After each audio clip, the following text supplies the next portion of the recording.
Hula, halo, ketemu lagi di episode terbuat. Karena tahu nggak ngevlog udah sebulan lebih ya, atau ya lebih lah. Ya, di kesempatan kali ini ada yang pengen aku sampaikan penting, tapi sebelumnya disampaikan dulu ya. Info penting itu terkait dengan banyaknya pertanyaan dari semua followerku yang ada di Instagram ya, terkait YDP. Nah, ini aku jawab bahwa yang pertama dulu ya, yang pertama awalnya memang Yudi Doni Project itu project reunianku bersama Mas Doni pasca kejadian tsunami waktu itu yang sudah Anda tahu semuanya. Dan tiba-tiba di beberapa waktu yang lalu atau minggu-minggu yang lalu, tiba-tiba Mas Doni menyatakan sudah tidak bisa lanjut lagi dengan YDP dengan alasan bahwa Mas Doni sudah semakin sibuk. Alias kan sebelum di YDP itu kan Mas Doni ada kesibukan dengan Mbah Nun ya, mengikuti Kiai Kanjeng dan proyek-proyek lainnya juga. Nah, saat itu kita komit bahwa tepatnya Mas Doni komit bahwa Yudi Doni Project adalah prioritas kedua setelah Kiai Kanjeng. Namun karena mungkin di akhir-akhir ini Mas Doni ada project yang mungkin lebih serius dari YDP, pada akhirnya Mas Doni menyatakan cukup 3 single aja bersama YDP, tidak bisa melanjutkan lagi project ini karena semakin sibuknya jadwal-jadwal dia gitu. Nah, karena kesibukan itulah pada akhirnya prioritas Yudi Doni Project atau Mas Doni sendiri ke YDP itu tidak bisa. Pada akhirnya meminta pamit sama aku yang pertama, kemudian ke manajemen. Ya sudah, namanya project, kita tidak ada kata keluar atau masuk. Sebenarnya ini project mau sampai kapan gitu kan. Kalau misalnya Mas Doni udahan berarti tidak Yudi Doni Project lagi, ya kan? Ya memang kenyataannya seperti itu. Jadi akhirnya nama itu saya ganti menjadi Yudi Project. Dan sempat aku mau hentikan, mempertanyakan ke manajemen bahwa gimana mau lanjut apa enggak, dan pada akhirnya manajemen tuh bilang bahwa ya udah lanjutlah gitu. Nah, dengan masih setengah-setengah awalnya gitu kan, tapi kan saya rasa aku hanya mengikuti. Kalau memang manajemen masih oke, ya aku oke lanjut. Tetapi kalau memang sudah pada oke beres, ya sudah beres kan gitu. Sesimpel itu sebenarnya. Tetapi dukungan itu tidak hanya muncul dari kalangan manajemen, tetapi juga dari fans di luar sana atau yang bernama YD Friends. Itu ada grup WhatsAppnya juga. Kalian nanti bisa di-invite kok kalau mau ikut gitu dalam YD Friend ya, di grup itu. Mereka mendukung banget, jangan berhenti, tetap berkarya karena karya-karyanya sayang kalau tidak dikeluarkan. Nah, pada akhirnya dari semangat itulah aku memutuskan untuk melanjutkan, dan gayung bersambut manajemen pun tambah semangat. Terlebih lagi semua musisi yang mendukung YDP itu juga masih semangat seperti Mas Tomo. Jadi aku teleponin satu-satu, curhat satu-satu, aku ngobrol sama Mas Tomo sanggup untuk membantu sampai kapanpun.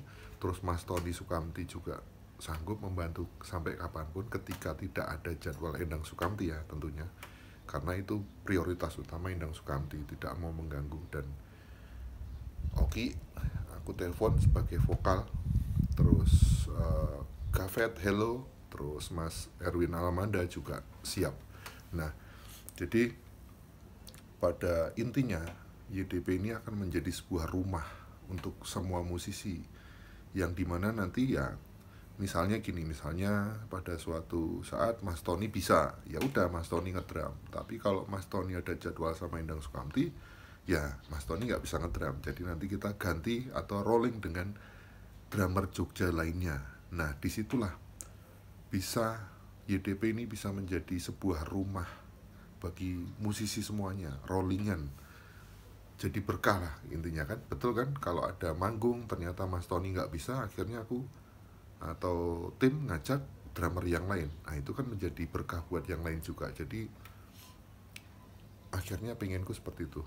Dan termasuk konsep YDP yang jangka panjangnya. Jadi YDP itu untuk soal vokalis nanti bisa ganti-ganti. Jadi misalnya gini, dalam waktu dekat ini YDP mau ngeluarin single misalnya sama Oki Ananta, ya nanti yang nyanyi Oki. Terus nanti single berikutnya sama, nggak menutup kemungkinan misalnya siapa ya, A, ya itu nanti sama dia. Nggak berarti cowok terus, bisa cewek bisa cowok gitu. Jadi akan memiliki karya yang banyak, karya yang variatif, karya yang tidak terkotak-kotakan oleh genre, bisa jadi. Yang jelas itulah tujuan utamanya, itu bisa menjadi berkah untuk semuanya. Dan gimana caranya karya-karya itu bisa menelor gitu, bisa keluar, bisa rilis dari bendera YDP ini pastinya. Nah, itulah sebenarnya klarifikasi singkat tentang YDP ya. Dan kalau jangka pendek, YDP itu udah open gigs, jadi buat teman-teman IO atau penyelenggara acara dimanapun Anda berada, kalian juga bisa mengkontak YDP untuk acara-acara kalian. Nah, itu nanti ada di Instagram ya, dicatat Instagramnya sekarang namanya UD Project, dan YouTube channel kita juga namanya UD Project. Nah, di situ di bio Instagram itu ada nomor kontak band lengkap di situ ya, ada nomor WA-nya juga. Terus nanti juga bisa kontak untuk acara-acara kalian ya. Untuk deket-deket ini YDP membuka harga promo pastinya gitu ya. Jadi thanks yang sudah pada menanyakan ini dan sudah saya jawab, dan semoga YDP ini selalu menjadi berkah musisi semuanya ya. Dan gak usah panjang-panjang lah, sampai bertemu di panggung berikutnya, dan tunggu karya-karya kami selanjutnya. Jangan lupa support terus apapun pergerakan YDP, yang pastinya semuanya tujuannya baik, untuk menghibur, untuk bersenang-senang, untuk bergembira bersama, untuk merasakan atau apa ya, memiliki band ini dan juga karyanya. Oke, dari saya terima kasih. Dan apa ya, oh ya, deket-deket ini YDP udah deal sama beberapa pementasan ya. Jelas yang sudah kelihatan itu di Yogyakarta nanti ya, di daerah istimewa Yogyakarta lah. Nggak tahu di Yogyakartanya atau di Wates atau di Kulon Progo atau di Bantul. Pokoknya ikutin terus Instagramnya YDP, bahwa di situ nanti daily information ada di situ semua. Matur nuwun, jangan lupa subscribe, like, comment, dan sebarkan informasi ini. Oke, see you next episode.